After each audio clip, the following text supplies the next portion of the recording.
La palabra reconstruir, ¿cómo la entendemos nosotros? ¿Qué es reconstruir o qué es reconstrucción? Entendemos que reconstrucción es rehacer o volver a construir. ¿Sí, hermanos? Porque ahí no dice construcción, ahí dice reconstrucción. Algo que ya estaba construido, algo que ya estaba edificado, que se necesita volverlo a hacer. ¿Y por qué algo construido se tiene que volver a reconstruir? ¿Será porque aquello que estaba levantado en algún momento determinado del tiempo, del espacio, se derribó? ¿Sí? ¿Fue demolido? ¿Sí? ¿Fue afectado?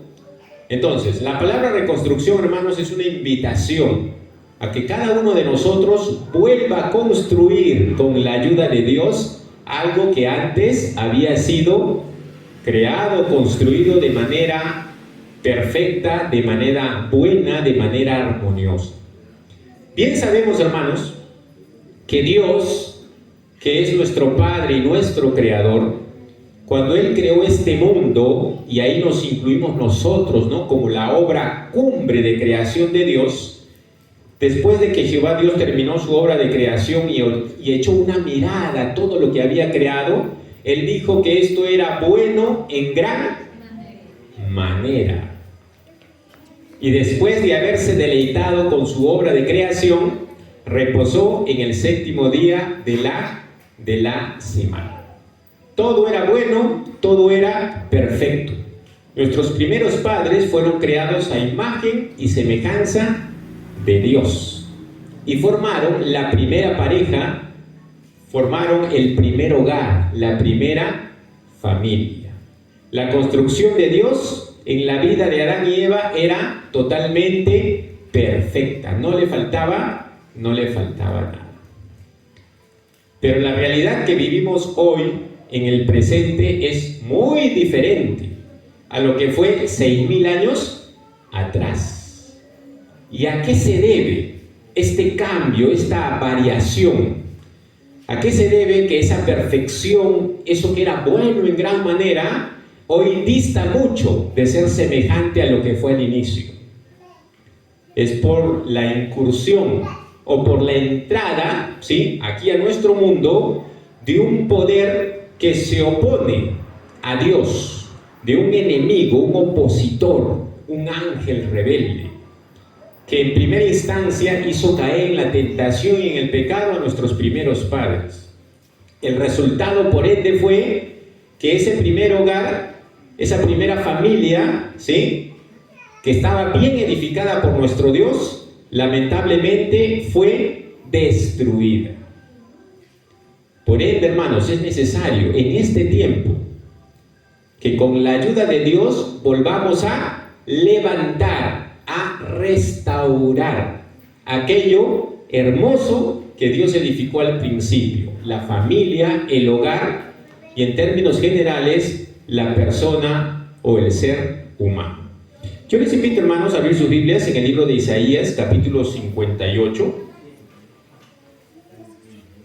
Y tomando las palabras del profeta mesiánico Isaías, capítulo 58, versículo 12, vamos a recordar cuál es el plan de Dios para el ser humano, particularmente encomendado, ¿sí?, a la iglesia suya. Isaías 58, 12 nos dice: y los tuyos edificarán las ruinas antiguas, los cimientos de generación y generación levantarás, y serás llamado reparador de portillos, restaurador de calzadas para habitar. ¿Cuál es el encargo que Dios ha dejado a su pueblo? ¿Cuál es el encargo, la tarea que Dios ha dejado a la iglesia en el presente? Es que nosotros tengamos la función de ser llamados reparadores, restauradores de aquello que una vez fue y que hoy no lo es, pero que tiene que volver a ser, ¿qué cosa? Reedificado. Vamos al capítulo 61 del mismo libro, Isaías, y vamos al versículo 4.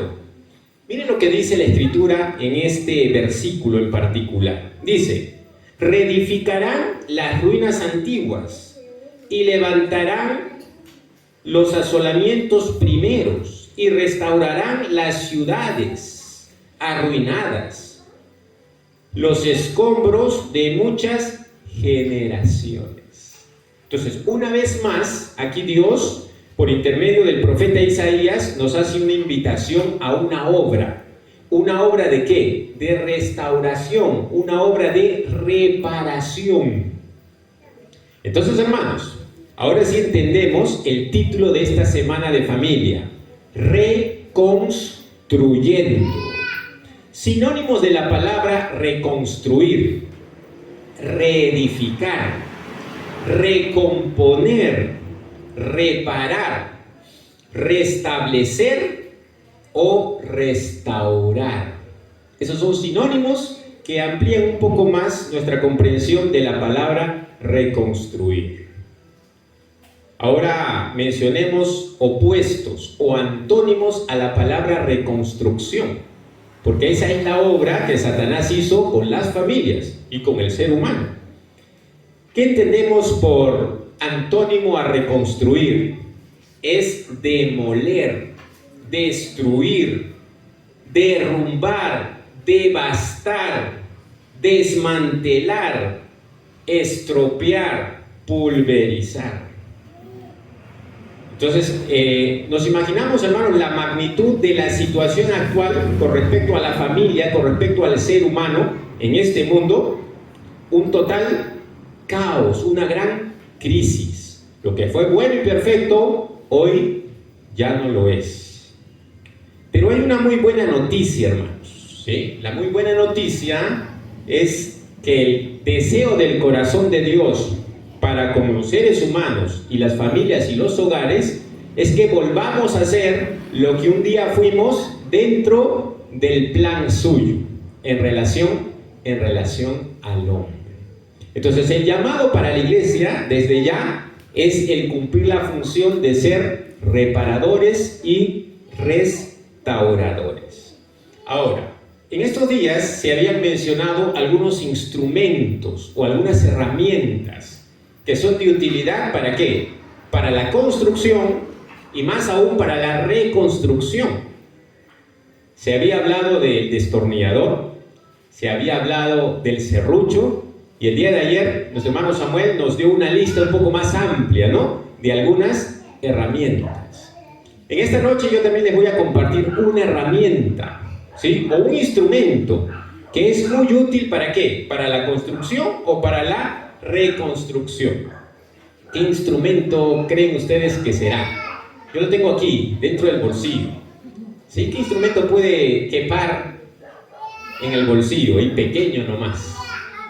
Y yo sé que ustedes lo conocen muy bien.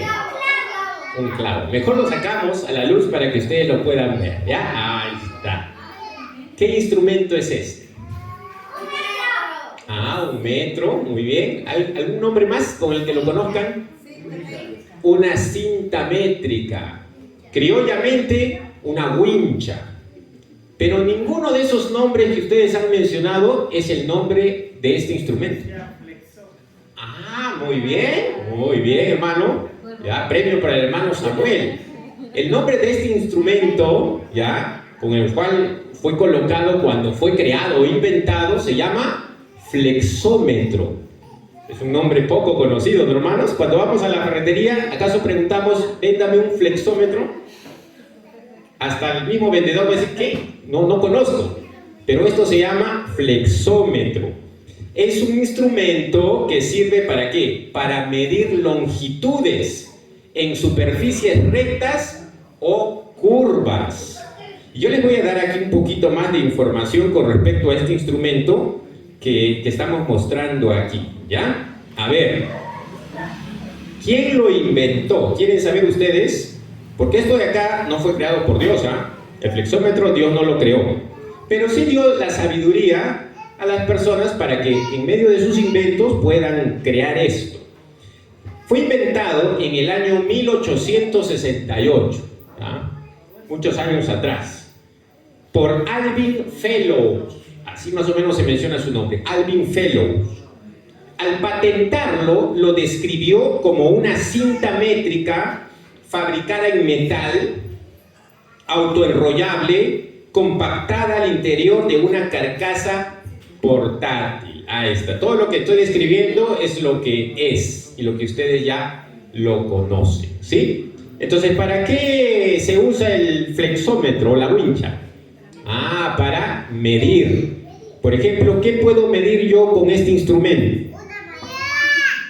Puedo medir el largo de una mesa de madera. Y aquí dice que mide 75 centímetros de largo, de longitud. Puedo medir, ¿qué más? El ancho de esta mesita, que dice que mide 60. Y también puedo medir la altura, ¿sí? Y si tengo por aquí algo curvo, esto de aquí también tiene la particularidad de medir cosas curvas, ¿sí? Eso hablando del uso del flexómetro para objetos.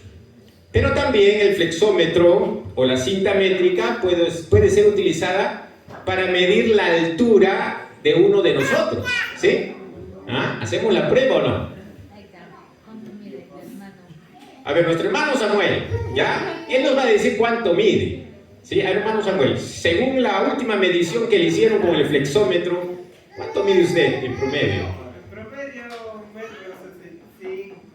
1,65 m. 1,65 m. Muy bien. Yo me medí con el flexómetro y estoy llegando a 1,70 m, ¿sí? Y por allí, de repente, hay algún hermano un poquito más alto o un poquito más bajo. Entonces, hermanos, en la reconstrucción, el flexómetro, ¿sí?, es una herramienta o un instrumento muy útil, porque gracias a este instrumento, ¿sí?, podemos hacer mediciones. Pero hay algo, hermanos, que yo sé que quisiéramos nosotros medir. ¿Y saben qué es lo que el mensaje de esta noche nos invita a medir? Dice, ¿qué pasa cuando lo que queremos medir es el tiempo? ¿Con un flexómetro podemos medir el tiempo? Con un reloj podemos contabilizar el tiempo. Pero miren, hermanos, si lo que vamos a medir es la distancia en tiempo de la palabra pronto, ¿cómo lo medimos? Vamos a medir la distancia en tiempo de la palabra pronto. ¿Cuánto mide la palabra pronto en tiempo? Pronto, la longitud no es muy extensa, dice la hermana Celia. Es algo corto, reducido, pequeño de repente, ¿sí? Muy bien, vamos al libro de Apocalipsis y vamos a entender por qué estamos mencionando la palabra pronto. Vamos al último capítulo del libro de Apocalipsis, capítulo 22, y vamos a leer el versículo 12. ¿Ya? A ver, ¿qué dice el apóstol Juan en Apocalipsis 22, 12? Ahí lo leemos. Dice, he aquí yo vengo pronto. ¿Quién dijo esto? El Señor Jesús. He aquí yo vengo pronto y mi galardón conmigo para recompensar a cada uno según sea su obra. Entonces ahí aparece un mensaje, una promesa. Vengo pronto. Y vengo pronto, dijo el Señor Jesús, para recompensar a cada uno según sea su obra. Con este instrumento podemos medir la distancia de la palabra pronto. No se puede. Con el reloj tampoco, ¿sí? Pero entendemos que pronto implica cercanía. Pronto implica que hay un evento, un suceso que ya está a puertas de cumplirse. Pero consideremos que el tiempo del ser humano en relación al tiempo de Dios es muy diferente, ¿no, hermanos? Por ejemplo, cuando vamos a la Escritura, en términos proféticos, un día profético es equivalente ¿a cuánto tiempo? 1000 años. A 1 año. Día por año te lo he dado. Pero lo que dijo nuestra hermanita también es muy cierto, porque dice que para Dios un día es como 1000 años. Entonces, para el hombre la expresión tiempo tiene una extensión, de repente diferente a Dios cuando Él expresa la palabra tiempo, ¿sí? O la palabra vengo pronto. Bien, el tema, hermanos, de esta noche se nos invita a recordar no solamente cuán pronta está la venida del Señor Jesús, sino cómo va a ser su venida. Pero yo sé que este mensaje ya nosotros lo conocemos, ¿o no, hermanos? Por algo nos hacemos llamar adventistas, porque nuestro nombre está muy ligado al evento que nosotros estamos esperando que suceda, la segunda venida de Cristo. Y no desconocemos nosotros los detalles de cómo va a venir Cristo, ¿o sí? Y lo sabemos muy bien. Y si yo les repitiera aquí, sería de repente redundar. Entonces, sabemos que el Señor Jesús va a venir pronto. Sabemos que el Señor Jesús va a venir de manera personal. Sabemos que cuando Él venga, todos nosotros lo vamos a poder ver. Sabemos también que la venida del Señor Jesús es una venida audible, es decir, lo vamos a poder escuchar, porque va a venir con voz de mando, con voz de trompeta, ¿sí? Con voz de arcángel. La venida del Señor Jesús, hermanos, va a ser una venida gloriosa. Va a venir en las nubes de los cielos. Esos detalles y otros más son muy conocidos por parte nuestra en relación a la segunda venida de Cristo. Y si hablamos de las señales que anticipan la venida de Cristo, también las conocemos muy bien. Porque yo sé que todos nosotros hemos estudiado Mateo 24, los primeros versículos. Cuando los discípulos le preguntaron al Señor Jesús: Señor, dinos, ¿cuándo serán estas cosas? ¿Qué señal habrá de tu venida y del fin del siglo? El Señor Jesús, ¿qué les dijo? Mira que nadie os engañe. ¿Por qué? Porque va a haber primeramente, ¿qué cosa? Guerras, rumores de guerras, ¿qué más? Terremotos, hambre, ¿sí? Pestes, y todo esto va a ser principio de dolores. Entonces, como adventistas del séptimo día, hermanos, conocer los detalles de la segunda venida de Cristo ya es muy bien sabido. Nosotros no estamos en tinieblas con respecto a este mensaje. Entonces, ¿cuál es el aspecto que esta noche queremos resaltar? Ya no es tanto cuándo va a venir el Señor Jesús, porque si esa fuese la interrogante, la Biblia también nos responde que del día y la hora de la venida de Cristo nadie sabe, sino solamente ¿quién? Ni los ángeles, ¿no? Sino solamente el Padre. Entonces ahí tenemos revelación, tenemos mucha luz con respecto a la segunda venida de Cristo. Pero lo que más nos debe preocupar en el presente no es cuándo va a venir el Señor Jesús. Lo que más nos debe preocupar en el presente es cuando el Señor Jesús venga por segunda vez, ¿cómo me encontrará a mí? ¿En qué situación? ¿En qué condición? Esa debería ser, hermanos queridos, nuestra mayor preocupación. No nos preocupemos, como algunas personas, en querer buscar fechas para la segunda venida de Cristo y anticiparlas o anunciarlas por ahí públicamente. Eso es algo que pertenece a los misterios de Dios, que a su tiempo los dará a la luz. Entonces, la preocupación nuestra en el presente debiera ser: Cristo viene pronto. ¿Y cómo me va a encontrar Él a mí cuando venga por segunda vez a este mundo a buscar? Entonces, ahora, hermanos, volvemos a mencionar este instrumento, ¿sí? Este es un instrumento para medir. Y vamos a ver lo que dice el último libro de la Biblia, Apocalipsis, una vez más, pero en el capítulo 11, versículo 1. A ver, hermanos, en ese versículo aparece la palabra medir, pero no en relación a objetos solamente. Miren aquí, vamos a leer el versículo 1. Entonces me fue dada una caña semejante a una vara de medir, y me dijo: levántate y mide el templo de Dios y el altar y a los que adoran en Él. El mandato de Dios a Juan es claro, ¿no? Le da ¿qué cosa? Un instrumento para medir.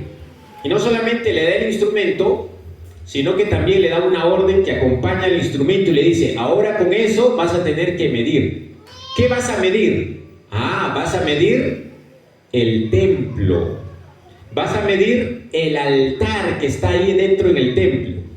Y no solamente eso, también tienes que medir a los que adoran, ¿sí?, dentro de ese templo. Entonces, esta herramienta de medición que Dios le da a Juan, profeta, es que tiene que medir el templo, el altar, pero también tiene que medir a los adoradores. Entonces, ahora, hermanos, está en nuestro terreno, por así decirlo, ¿ya?, la responsabilidad de que las medidas nuestras sean conforme a las medidas que Dios desea que tengamos.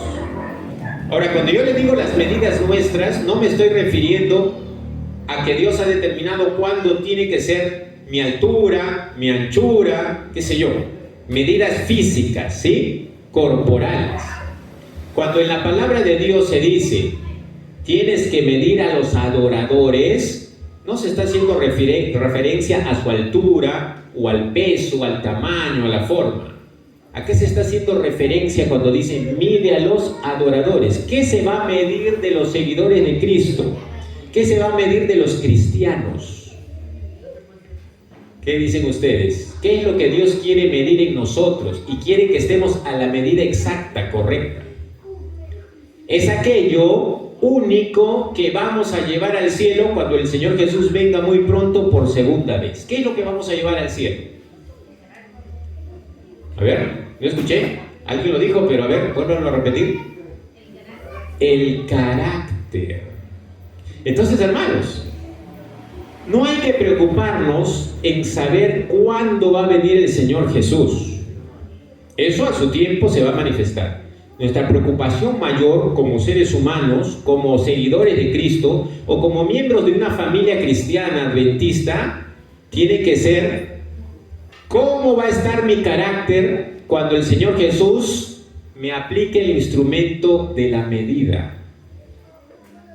¿Me voy a quedar corto de repente con respecto a la medida de carácter que Dios quisiera o espera de mí? Entonces a Juan se le dio ese encargo, mide a los adoradores.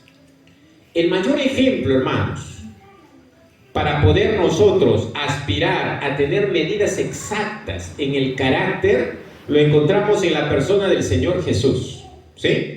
El Señor Jesús nos dijo, y esto está escrito en el libro de Juan 13:15, y lo sabemos.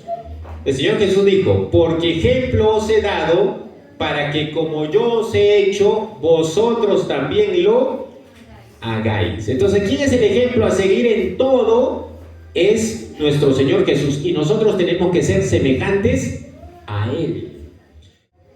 Entonces, hermanos, allí nosotros tenemos que seguir el ejemplo del Señor Jesús. Pero la parte más importante, y la que vamos a llevar al cielo, es el carácter. ¿Cómo era el carácter del Señor Jesús? ¿Con cuántas palabras podemos calificar el carácter de Cristo? O de repente con una podemos resumirlo completamente, ¿no? ¿Sí? ¿Cómo era Cristo en su carácter? Una palabra para definirlo, hermanos. Muy bien. El que no ama no ha conocido a Dios, dice 1 Juan 4:8, porque Dios es amor. Y el Señor Jesús justamente era el amor del Padre encarnado aquí frente a nosotros. Pero también el Señor Jesús era manso, era humilde. Y el Señor Jesús dijo, ¿no? Aprended de mí que soy manso y humilde de corazón. Muy bien, hermanos.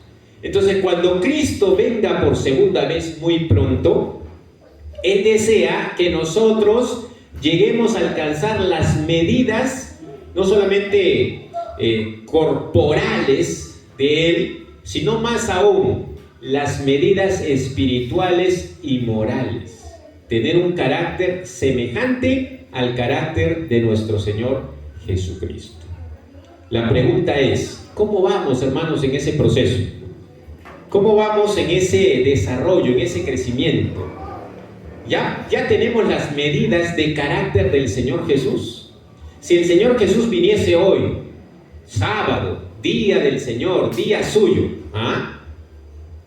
nos encontraría con las medidas apropiadas si nos aplica así el instrumento de medir. Si Cristo viene hoy y nos encuentra con las medidas exactas, semejante a Él en su carácter, la buena nueva será que recibiremos el galardón. Seremos llevados con Él al cielo y Él nos entregará la corona de la vida eterna. Pero si Cristo viene y nos aplica el instrumento de medir hoy para comprobar si somos semejantes a Él y nos encuentra faltos, ¿qué es lo que va a suceder? Lo que sucedió con este rey de la antigüedad llamado Belsasar. Se le aplicó el instrumento de medida y el resultado ¿cuál fue? ¿Cuál fue el pronunciamiento divino? Pesado has sido en balanza y fuiste hallado falto. Te faltó el peso espiritual, el peso moral. ¿Cuál es ese peso moral que Dios desea que nosotros alcancemos? Lo óptimo. La invitación de Dios para todos nosotros, hermanos, es que seamos santos como Él es santo. Sed pues vosotros perfectos, decía el Señor Jesús, como vuestro Padre que está en los cielos es perfecto. Ahí está. Ese es el peso moral que todo creyente debiera aspirar a alcanzar. Llegar a ser santos y perfectos, ¿sí? Que es lo que Dios demanda. Entonces, hermanos, conscientemente, cada uno de nosotros se echa una mirada introspectiva, ¿sí? Se mira a sí mismo. ¿Y cómo nos vemos nosotros? ¿Ya con un grado de santidad y un grado de perfección a la semejanza de Cristo? ¿O todavía la imagen y semejanza de Dios en nosotros está un poquito borrosa? Y obviamente esa va a ser la conclusión a la que lleguemos. Entonces, ¿qué tenemos que hacer considerando que la venida de Cristo está pronta?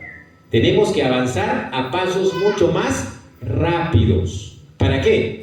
Para que esa restauración, para que esa reconstrucción de nuestra vida individual pueda ser concretada en el poco tiempo que nos queda. Vamos a ir concluyendo este mensaje y yo les invito, hermanos, a buscar el libro de Efesios, capítulo 4, versos del 11 al 13. ¿Ya? Y con esto vamos a cerrar este mensaje, porque aquí está el ideal del tamaño en la medida moral a la cual nosotros debemos llegar a fin de llegar a ser salvos finalmente. A ver, vamos al libro de Efesios, capítulo 4, versos del 11 al 13. A ver, dice, y Él mismo constituyó a unos apóstoles, ¿sí? A otros profetas, a otros evangelistas, a otros pastores y maestros. ¿Con qué fin?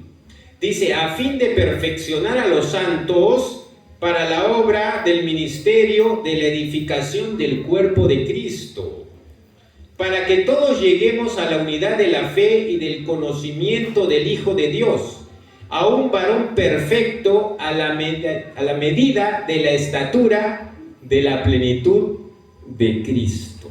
Ahí está, hermanos. Ese es el tamaño al cual debemos finalmente llegar, poniendo de nuestra parte, pero también, hermanos, ¿sí? Considerando que en ese proceso Dios es el que nos va a ayudar a lograrlo.